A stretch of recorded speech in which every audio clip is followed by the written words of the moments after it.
Yeah, so Chris, obviously your LinkedIn is doing very well at the moment. So I'd love to know how you kind of built that up, kind of tell other coaches what to do basically, because a lot of people want to get on LinkedIn, they want to get that kind of visibility, but they don't even know where to start. So where would you say is the best?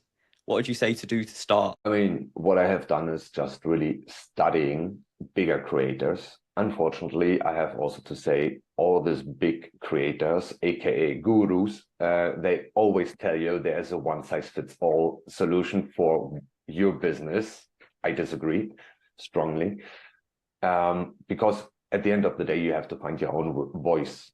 So this is, I think, the main aspect, and it begins really when it comes. It begins already with your banner. It begins with your tagline, your about section, if you have a service section, or as well your featured sections, and of course comes down to your posts every day. Oh, depends on how much you post per week, but I mean, what I really can recommend everyone here is, first of all, find your own voice. Second of all, don't expect too much in the beginning. So the thing is, there are no quick fixes. Everything is a process. Business is a process. Life is a process. Everything is a process. So when it takes time, it needs patience. And at the end of the day, we just have to find our own way. I mean, how was it for you guys? I cannot imagine that one of you set up the profile, made one post, and got thousands impressions, 500 likes, and a full mailbox with DMs. I cannot imagine that. And the only thing is really stay consistent, stay patient, and find your own voice within it. So using AI, for example, for me was a big game changer, but only in case of helping me as a non-English native speaker to get better in my grammar and my spelling, as well as in structuring of posts, for example. And of course, for brainstorming, it's also amazing. But at the end of the day, there's something in LinkedIn which I like to call it, become your own ghostwriter.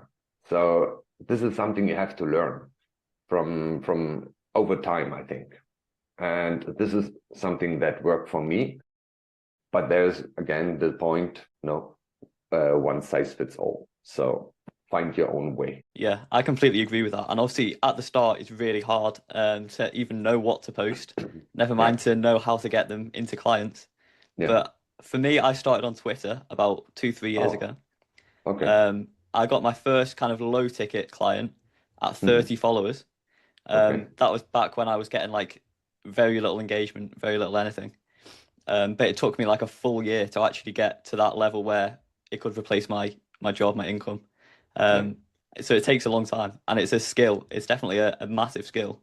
I think we talk about it a lot, how coaches are kind of, you need the two pillars. So you need to have that skill that you coach in and that experience Mhm. to talk from, and you also need the visibility to get people to realize that you can help them, if that makes sense. So what do you say Absolutely. about that, Greg? You know what? There's so many angles that we can go with. And my mind's going crazy overload, Chris, with that story, especially the guru angle, and especially becoming your own ghostwriter. I'd say someone is the expert, but the best I've seen when it comes to that, like finding someone's voice and writing like them, not writing like a guru or like a total writer, which is another thing.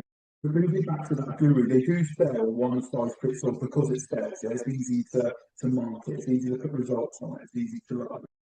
There is something then with mimicking gurus, isn't there, Dan, which we see with coaches a lot. All right, there's so many angles that we can go with this about finding your authentic voice. And I'm just trying to think, most gurus, in my opinion, are full of shit, but most of them are very good at marketing themselves. So if they're very good at marketing themselves, they don't fall into that trap down, which is the 90%, right? They're the 10% who succeed. What is it is that how do you become that 10% that succeeds? And it's a great question for you, Chris and Dan, but still Mhm. like the person who looks back at you in the mirror, the person that you're, is actually proud of yourself, happy with the message that you're putting out. That was a big part of my journey as well, by the way, when I felt real imposter syndrome at first. But then actually my real thing was what I really latched onto was helping other coaches, actually like like I said, that story I told you, Christopher, I saw so many fail, right? That actually I wanted to inspire and help them. But Chris, what's your like, you got any sort of like inspiration like that